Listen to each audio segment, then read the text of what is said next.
Quand quelqu'un de proche de nous est mort, on trouve ça bizarre que la vie puisse continuer pour d'autres gens autour de nous. Ou que, je sais pas, notre environnement puisse ne pas bouger en fait. On voit vraiment que Dieu il se sert des circonstances, parfois vraiment de circonstances horribles, pour en faire germer des trucs qui peuvent être hyper beaux quoi. C'est pas lui qui nous envoie le mal, c'est pas lui qui nous envoie la mort.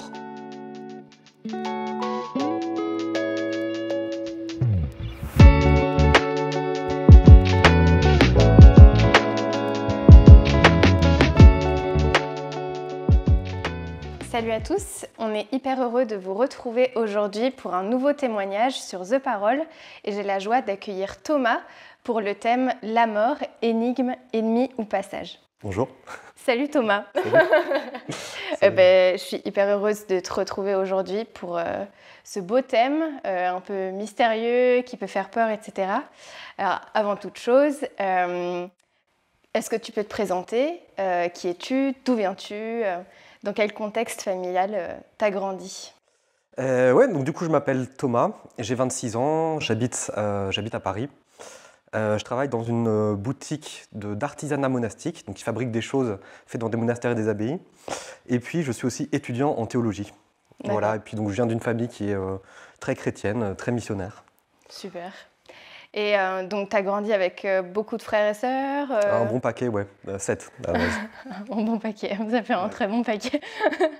Ok, super. Et en fait, quelle est on va dire, c'est un peu spécial comme question, mais quelle est ton expérience par rapport à la mort, et notamment dans ton enfance? Alors dans mon enfance, je ne sais pas si j'en ai eu plus que ça, même si je pense un peu comme tout le monde, hein, ça arrive qu'on ait des personnes plus ou moins lointaines autour de nous qui décèdent.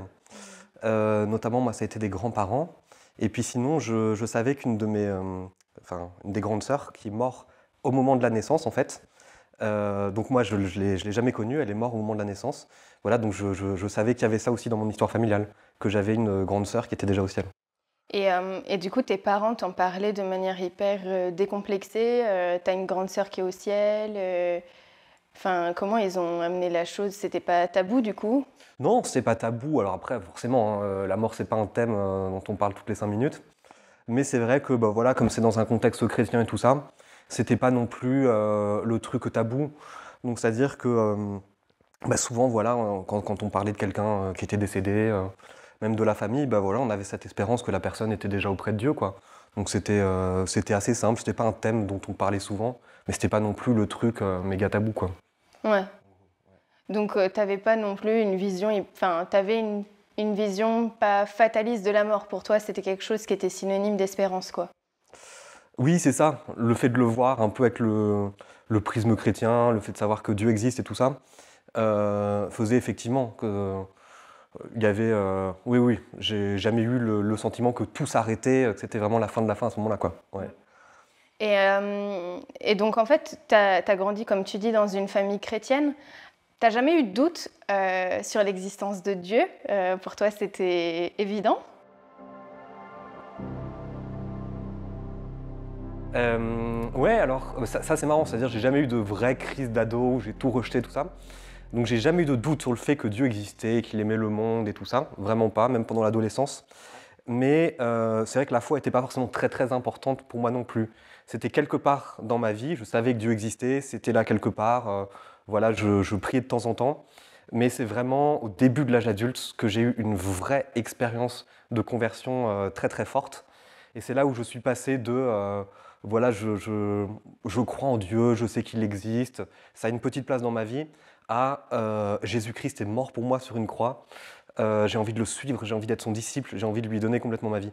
Donc les choses ont été progressives, j'ai beaucoup reçu par mon enfance, dans mon adolescence, dans le contexte où j'étais, mais ça n'empêche pas qu'après, voilà, au début de l'âge adulte, j'ai vécu après une expérience personnelle, quoi.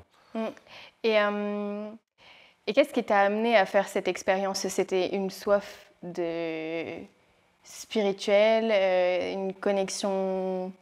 je sais pas, un peu vital avec Dieu. Qu'est-ce qui a fait que tu es allé un peu dans cette quête spirituelle?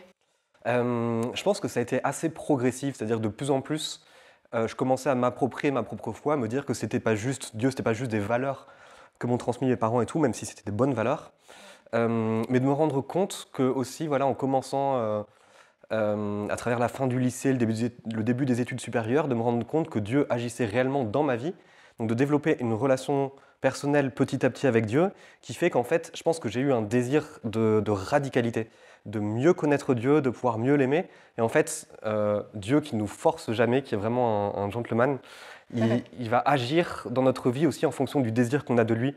Et donc moi, je pense qu'en fait, j'étais travaillé par un désir de plus. Et donc il s'est servi de ça pour voilà, pour pouvoir me rencontrer plus profondément, je pense. Tu parles de cette recherche de Dieu que tu vis au début de ta vie adulte, qui est magnifique.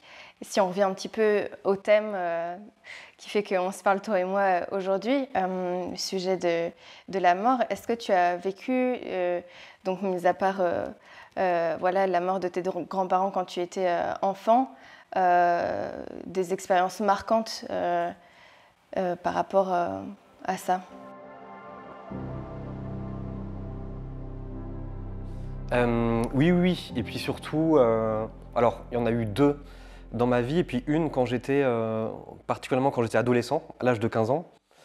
Et effectivement, là, ce qui changeait, on va dire, par rapport à d'autres décès, c'est que c'était à la fois une mort de vraiment quelqu'un qui était proche de moi, qui était jeune, et puis c'est une mort violente, donc en fait, ça fait beaucoup d'éléments. Donc c'est une de mes sœurs qui s'est suicidée, du coup, quand j'avais 15 ans.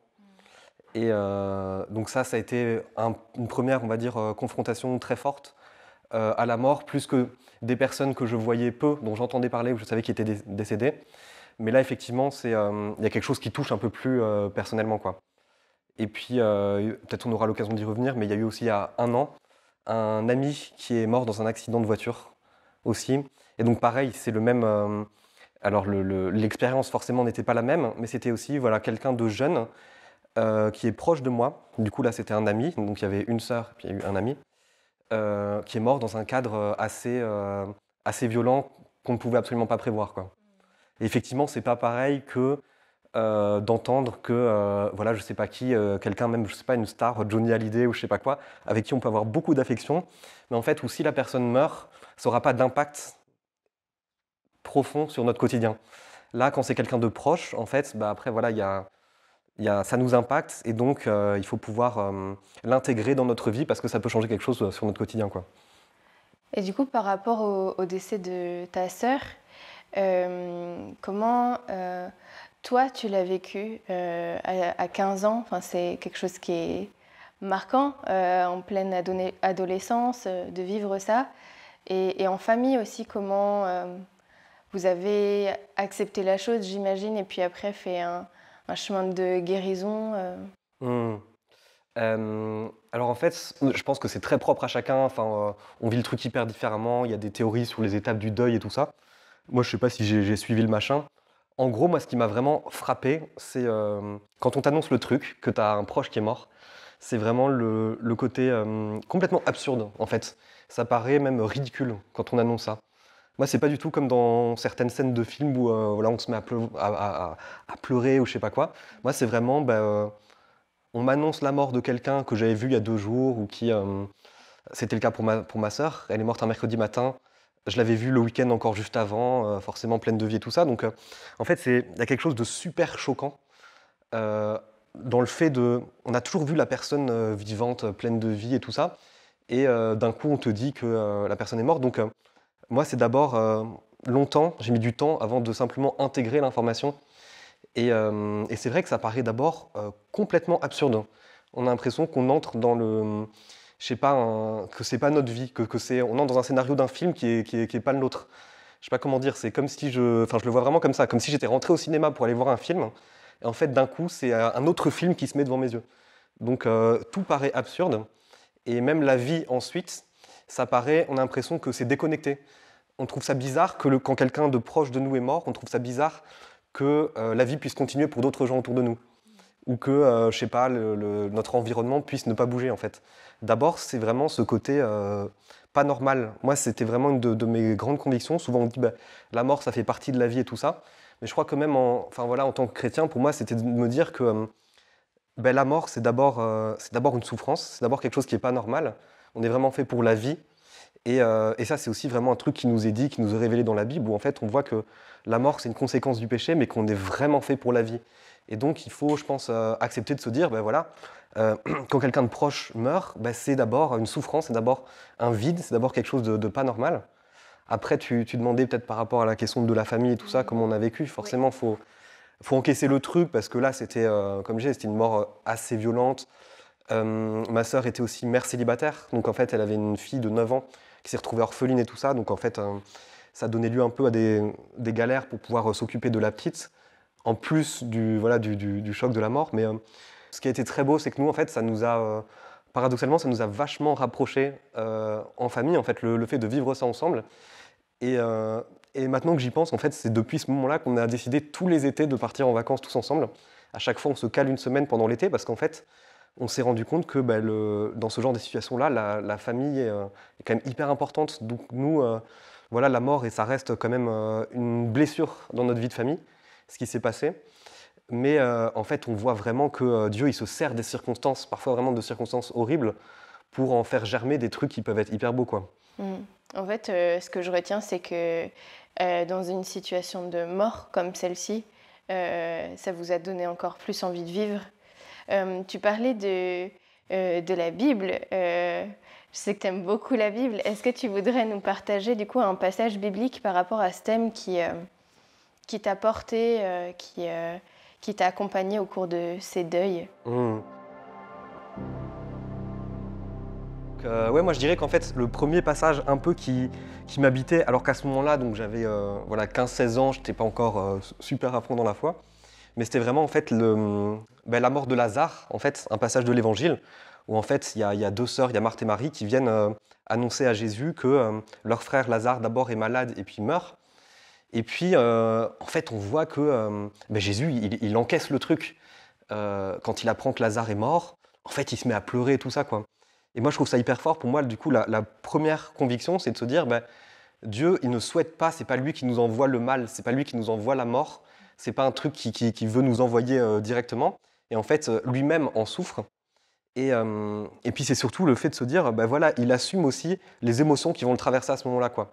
C'est-à-dire le fait d'être triste, le fait de chialer. Voilà, si vous avez besoin de chialer quand vous entendez qu'un proche est mort, franchement, allez-y. Si Jésus le fait, c'est pour bien montrer que c'est normal d'avoir ces émotions-là qui vous traversent à ce moment-là. De la même manière que moi, j'en ai pas eu, jamais eu de colère, en fait. Mais il y a des personnes qui, dans leur processus de deuil, peuvent en avoir. Là aussi, en fait, on a des exemples dans la Bible où il y a Job, un mec qui a des tas de galères qui lui tombent dessus. En fait, il ne comprend pas pourquoi ça lui arrive, et il gueule envers Dieu. C'est-à-dire qu'il va partager sa souffrance à Dieu. Et moi, je pense que ce que j'ai retenu, c'était l'idée de se dire, essayer de s'appuyer sur Jésus, qui lui-même a vécu des deuils aussi, et de se dire de ne pas vouloir couper la relation avec lui et s'enfermer nous-mêmes. C'est plutôt de vivre, d'assumer en fait ce qu'on vit, notre incompréhension, la tristesse, éventuellement la colère, et puis lui confier ces émotions-là, quoi. Et moi, vraiment, de se dire, voilà, Jésus a pleuré la mort de quelqu'un. Du coup, nous aussi, on peut le faire, quoi. Il ne faut pas qu'on ait de culpabilité là-dessus. Je me dis souvent ça, en fait. Parfois, on va trop facilement dans une étape où on dit, ça fait partie de la vie, on donne une grande tape sur l'épaule, etc. En fait, on voit bien que Jésus, c'était pas ça, quoi. Il a encaissé le truc, la souffrance du moment, quoi. C'est ce que tu appelais un peu derrière les étapes, les différents processus du deuil. Mais du coup, déjà, rien que le fait d'accepter ses émotions, c'est une première étape. Ouais, complètement. Pour pouvoir accepter aussi le deuil, quoi. Et que la personne est passée de cette vie à une autre vie, en tout cas, ouais. On l'espère, quoi. Et ça, c'est vrai que c'est compliqué parce que, surtout si c'est une personne qu'on a bien connue, en fait, tout simplement, c'est hyper concret, mais ça arrive souvent qu'on va avoir l'impression, du coup, de voir la personne partout après. Alors qu'on nous a... Enfin, moi, c'était ça pour la mort de ma sœur, Sarah. En fait, dès que je voyais une blonde, j'avais l'impression que c'était Sarah et tout ça. Donc, il y a aussi plein de choses dans notre quotidien, forcément, qui vont nous faire penser à la personne. Et donc, on doit réapprendre à vivre sans elle, à se dire, il y a des trucs, parfois, ça va être, je sais pas, des anecdotes, des machins débiles qu'on va nous dire. Ça va nous faire penser à la personne, on va se dire, ah tiens, il faut que je lui dise. Ah ben en fait, non. Donc ça, c'est des trucs, ça peut paraître vraiment absurde, mais en fait, il y a vraiment ce truc-là dans le deuil, quoi, de se dire, pour nous, ça va continuer de paraître, il y a toujours un côté absurde dans la mort. Et donc il y a des choses de la vie qui vont continuer à nous faire penser à la personne, quoi. Il faudra un peu s'habituer à ça. Oui. Tu parlais aussi tout à l'heure d'un deuxième deuil qui t'a marqué. J'imagine qu'il y a aussi un passage biblique qui t'a porté pendant cette période-là, l'année dernière. Est-ce que tu voudrais bien nous lire le passage? Oui. Et en fait, je me suis rendu compte que ce passage, c'est en fait la suite du passage sur Jésus et Lazare. Et en fait, c'est tout simplement 2 versets. Je pense effectivement, j'en avais moins conscience au moment du décès de ma sœur, mais beaucoup plus il y a 1 an. Et donc c'est Jean 11, 25 et 26. Donc c'est tout simplement Jésus qui dit « Moi je suis la résurrection et la vie. Celui qui croit en moi vivra, même s'il meurt. Et celui qui vit et croit en moi ne mourra jamais. » Crois-tu cela? En fait, voilà, c'est simplement juste ces passages-là. Et en fait, finalement, en y réfléchissant pour les 2 décès, j'ai eu une grâce, en fait, de paix très forte, malgré forcément la tristesse, le choc du truc. En fait, de me dire, je suis sûr qu'ils sont auprès de Dieu, quoi. Je savais effectivement que Jésus aussi, on le sait, quoi, il a traversé aussi la mort et il est ressuscité. Et puis il offre aujourd'hui à ceux qui veulent le vivre, ceux qui traversent la mort aussi, de pouvoir vivre cette résurrection avec lui. Et donc en fait, même pour le décès de ma sœur, qui pourtant était très violent, qui était un suicide et tout ça, en fait, ce qui est très mystérieux, c'est que dans notre famille, enfin, pour ceux qui sont chrétiens en tout cas, on avait vraiment la certitude qu'elle était, que Sarah était auprès de Dieu, quoi.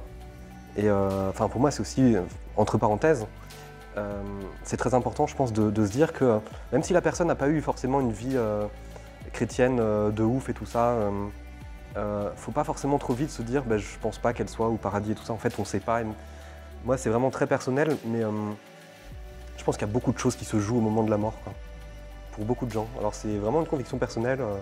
C'est pas, ça n'engage pas l'Église, ça n'engage pas la Bible, mais je suis convaincu de ça, quoi. Il y a beaucoup de choses qui se jouent dans le dernier moment, et je suis sûr qu'il y a eu quelque chose comme ça pour ma sœur. Et donc que ce soit pour ma sœur ou pour mon ami Ben, en fait, très rapidement, enfin, ça m'a énormément porté la certitude de se dire, en fait, ils sont au paradis, quoi. Ils sont auprès de Dieu. Enfin, j'avais pas de doute. Pour moi, c'était vraiment complètement naturel.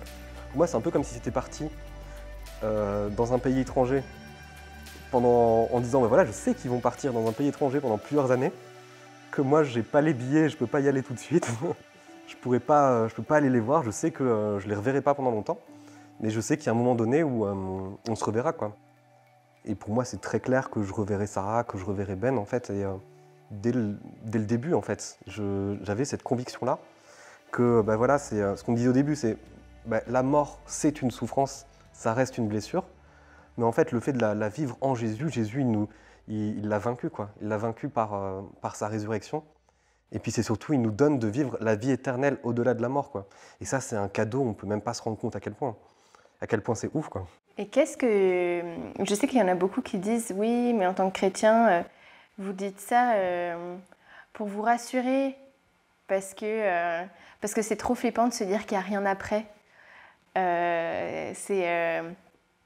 Croire en l'après, l'au-delà, c'est une manière de se dire, il y a des gens que j'ai tellement aimés, c'est pas possible que je les revoie pas après.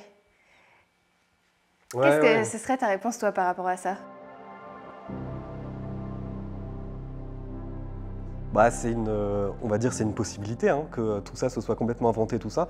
Moi, c'est pas ce que je crois. Il y a un moment donné, c'est est-ce qu'on croit dans la parole de Dieu, est-ce que Jésus nous révèle, etc. Et effectivement, c'est le message central de la foi chrétienne, de la Bible, sur la mort et tout ça, c'est que, en fait, cette vie qu'on vit actuellement, c'est qu'une préparation pour celle d'après, qui sera la vie éternelle avec Dieu, en fait. On a vraiment ce choix-là de se dire, toute notre vie, finalement, ici, c'est une préparation pour se dire, est-ce que je veux passer toute mon éternité avec Dieu ou non? Et finalement, ce qu'on appelle l'enfer, c'est rien d'autre qu'une vie sans Dieu, quoi. Une vie éternelle sans Dieu. Et donc pour moi, c'est absolument clair que c'est pas du tout quelque chose de psychologique. Et d'ailleurs, la paix profonde que j'ai ressentie même dans ces situations-là, pour moi, c'est aussi une preuve que c'est quelque chose qui peut venir que de Dieu, en fait. C'est très difficile humainement de t'inventer comme ça une sorte de paix dans une situation de crise en fait. Il y a un moment donné, pour moi, c'est vraiment une grâce, quoi. Parce que tu te dis, une nana d'une trentaine d'années qui se suicide, qui laisse une petite fille toute seule et qui laisse sa famille dans la merde et tout ça, tu te dis comment est-ce que tu peux avoir de la paix ou trouver du sens dans une situation comme ça, quoi. Donc pour moi, il y avait vraiment que Dieu qui peut donner du sens. Et puis pareil pour le deuxième décès, quoi. C'était un ami incroyable qui était plein de vie, qui était super missionnaire, qui avait plein de projets, qui avait plein de désirs, qui voulait faire plein de trucs pour Dieu. Et puis à un moment donné, il y a tout qui s'arrête hyper brutalement. Il nous laisse comme ça. Et donc, humainement, ça n'a vraiment aucun sens, quoi. Ça n'a aucun sens, ouais. Mais en Dieu, ça prend du sens. En Dieu, ça prend du sens. Lui-même a traversé ça, quoi. Lui-même, il a vécu la mort, il a été victorieux de la mort. Et puis c'est surtout que, à travers ça, en fait, voilà, il nous ouvre vraiment la vie éternelle, quoi. Il nous ouvre la vie éternelle. Merci Thomas pour ton témoignage qui prend maintenant fin. Et merci à vous qui nous avez écoutés attentivement. J'espère que ça vous a plu et que ça vous a autant touché que moi. Si vous souhaitez partager cette vidéo, faites-le en masse. Et laissez des commentaires, envoyez-nous des messages privés sur Instagram si vous avez des questions ou vous cherchez peut-être du soutien. Et n'oubliez pas que Christ a vaincu la mort. Merci à tous et on se retrouve le mois prochain pour un nouveau témoin et avec un nouveau thème. Salut!